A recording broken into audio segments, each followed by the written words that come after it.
Bismillahirrahmanirrahim. Assalamualaikum warahmatullahi wabarakatuh. Waalaikumsalam. Jumpa lagi kita dengan channel YouTube TBN. Kali ini saya menghadirkan seorang anak muda yang berani mengambil peran, yaitu beliau berani bertarung dalam pemilihan kepala desa dan beliau menang. Jadi penonton, di Gorontalo itu yang namanya kepala desa itu sering dipanggil atau disapa dengan ayahanda kepala desa. Jadi dalam perbincangan ini, walaupun beliau lebih muda dari saya akan memanggil atau menyapa beliau dengan sebutan ayahanda. Nah, jadi ayah, sebelum ayah bertarung atau masuk dalam kancah pilkades ini, itu apa sih yang melatar belakangi ayah sehingga ayah berani mengambil peran itu? Terima kasih. Assalamualaikum warahmatullahi wabarakatuh. Waalaikumsalam warahmatullahi wabarakatuh. Dari pertanyaan yang disampaikan tadi, kenapa sampai saya memberanikan diri untuk ikut di dalam perhelatan pemilihan kepala desa? Itu karena berdasarkan dari pengalaman saya sebagai pendamping desa. Iya.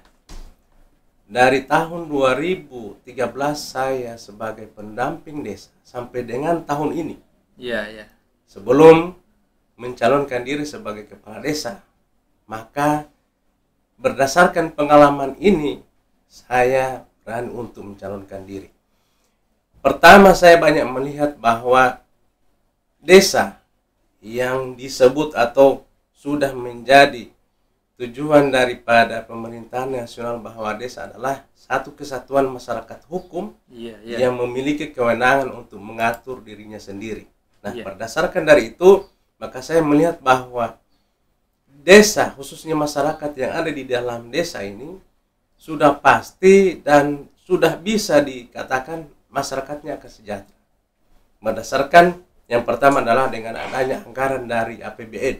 Dalam hal ini adalah APBN adalah dana desa. Dana desa. Kemudian ada yang namanya alokasi dana desa yang peruntukannya adalah untuk pejabat kepala desa kemudian stafnya ataupun dalam hal ini adalah perangkat desa. Maka dari anggaran ini, kalau misalnya dari kami selaku pemuda, dalam hal ini saya beralih profesi dari pendamping desa menjadi kepala desa, maka dari dana desa ini kalau misalnya dikelola dengan baik, sudah pasti masyarakatnya akan sejahtera. Apalagi di dalam desa ataupun di dalam penganggaran dana desa itu dibentuk yang namanya badan usaha milik desa ataupun yang sering kita kenal adalah BUMDes. Maka melalui BUMDes ini semua potensi yang ada di desa itu akan dikelola oleh badan usaha milik desa lewat penyertaan modal daripada BUMDes. Dari misalnya 1 miliar anggaran dana desa. Setelah dari badan usaha milik desa membuat proposal dalam bentuk rancangan anggaran biaya misalnya 450 juta, maka dalam hal ini kepala desa atau saya pribadi berdasarkan analisa bahwa ini adalah kebutuhan daripada BUMDes, maka mau tidak mau kepala desa harus menyertakan badan usaha milik desa dalam bentuk modal usaha ke BUMDes. Nah, sekarang ayah, ketika ayah bertarung atau masuk dalam kancah pilkades ini, kemarin itu kan pasti ada visi misinya. Ya, visi misinya ayah pada waktu itu bagaimana, Pak Ayah? Ya, terima kasih. Visi misi saya itu adalah mewujudkan desa yang jujur, adil, sejahtera dan mandiri. Maka pencapaian desa yang mandiri ini adalah melalui badan usaha milik desa. Begitu, Pak. Nah, untuk misinya apa yang nantinya akan ayah lakukan sehingga seperti tadi badan usaha milik desa. Nah, bagaimana peran badan usaha milik desa ini kepada masyarakat secara real?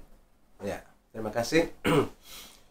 Di badan usaha milik desa itu setelah dibentuk oleh pemerintah desa bersama masyarakat melalui forum musyawarah desa, itu dibahas yang namanya ADART Iya. Kemudian di dalam badan usaha milik desa itu terdapat unit-unit usaha.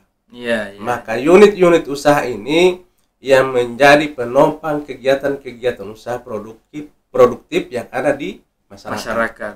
Oh. Jadi itu realnya ya, real. Iya.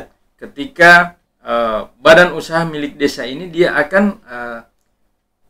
apa begitu ya? Ada beberapa item yang nantinya akan menopang atau membantu masyarakat yang ada di desa. Nah, sekarang Ayah, mengenai dana desa tadi, apakah memang itu real untuk masyarakat atau misalnya ada diperuntukkan misalnya untuk masalah kesehatan? Untuk dana desa itu terdapat dua bidang yang bisa dikelola ataupun dianggarkan melalui dana desa. Yang pertama adalah pembangunan, kemudian yang kedua adalah pemberdayaan.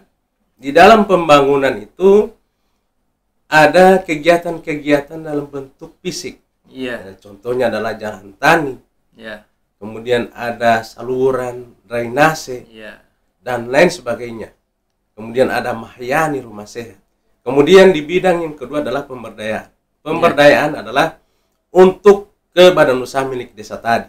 Kemudian kalau misalnya ada yang namanya meningkatkan sumber daya manusia, maka melalui peningkatan kapasitas masyarakat yang ada di desa. Jadi seperti itu. Nah, sekarang Ayah selaku juga kaum muda, kira-kira potensi apa yang ada di desa yang nantinya Ayah akan pimpin dari pemuda, dan kira-kira apa yang Ayah bisa lakukan untuk khusus kalangan pemuda? Ya. Terima kasih. Di dalam visi dan misi saya ataupun pada saat kampanye lalu itu saya sering menyampaikan utamanya kepada pemuda, karena saya melihat bahwa potensi yang ada di desa Piloleleng khususnya di dalam hal ini adalah pemuda itu tidak diberdayakan. Ya. Kenapa tidak diberdayakan? Karena itu keikutsertaan mereka di dalam desa itu tidak pernah terlihat, apalagi sudah bisa memanggil mereka ke dalam kegiatan-kegiatan pemberdayaan. Maka saya contohkan adalah kegiatan untuk kepemudaan di dalam bidang olahraga. Apakah hanya dalam bentuk olahraga pemuda ini bisa beraktivitas? Tentunya tidak. Ini visi dan misi saya. Melalui olahraga mereka tidak hanya bisa sehat, tetapi juga bisa mendapatkan manfaat daripada olahraga itu. Contohnya adalah ada pemasukan untuk kepemudaan. Dalam ekonomi kreatif di tingkat pemuda, apa yang Ayah akan lakukan terhadap pemuda ini sehingga ini menjadi satu income untuk mereka? Ya.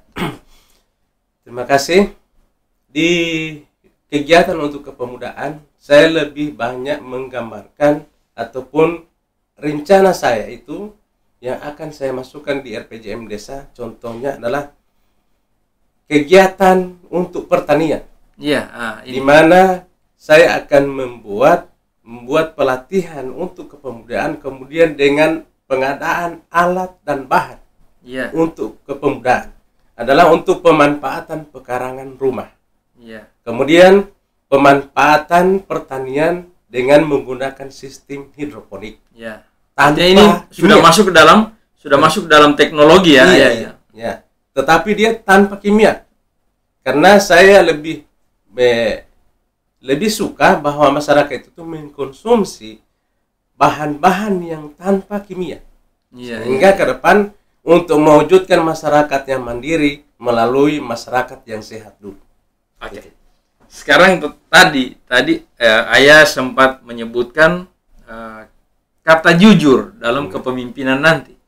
Nah, sebagai manusia kita pasti bisa saja luput dari hal-hal yang kita sudah programkan. Nah, dalam hal ini apa yang akan Ayah lakukan untuk sebagai kontrol sehingga muncul kejujuran ataupun transparansi di dalam kepemimpinan nanti? Ya.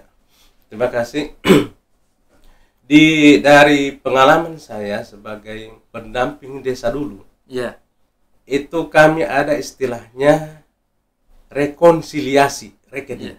Nah, di dalam rekonsiliasi rekening utamanya ke pengelola keuangan desa, dalam hal ini adalah bendahara desa.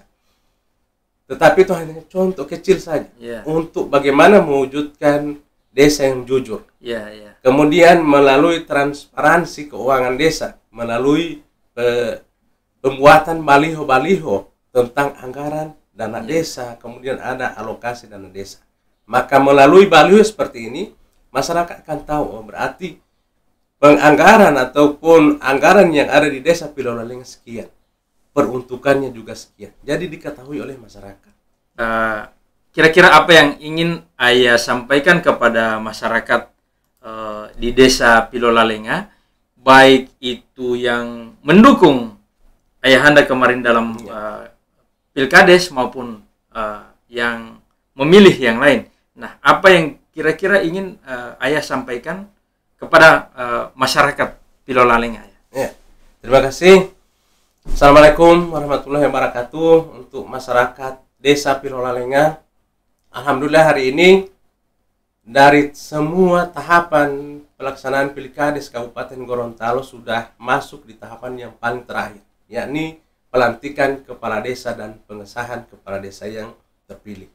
Maka melalui kesempatan ini saya mengharapkan kepada seluruh masyarakat desa Pilolalenga, baik yang mendukung urutan nomor 1 sampai dengan nomor 5, maka melalui kesempatan ini perbedaan kita dari masa pencalonan sampai dengan masa pemilihan kepala desa itu berakhir juga hari ini. Maka mari sama-sama kita membangun desa Pilolalenga ke depan, menjadi mewujudkan desa Pilolalenga yang mandiri. Jadi seperti itu, dan insya Allah dari kelima calon saya siap untuk diberikan aspirasi ataupun kritikan-kritikan yang penting, kritikannya dalam bentuk hal-hal yang membangun.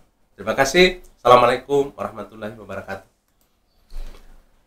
Oke, penonton, demikian bincang singkat dengan seorang kepala desa yang masih muda, yang energik, karena berdasarkan pengalamannya beliau pernah menjadi pendamping desa dan beliau berani mengambil peran menjadi seorang kepala desa. Jika video ini bermanfaat untuk kita semua, maka saya berharap bagikan video ini supaya kita mendapatkan manfaat yang sama. Apabila dalam bincang kami berdua terdapat sesuatu hal yang kurang berkenan, mohon dimaafkan. Billahi taufiq wal hidayah. Wassalamualaikum warahmatullahi wabarakatuh.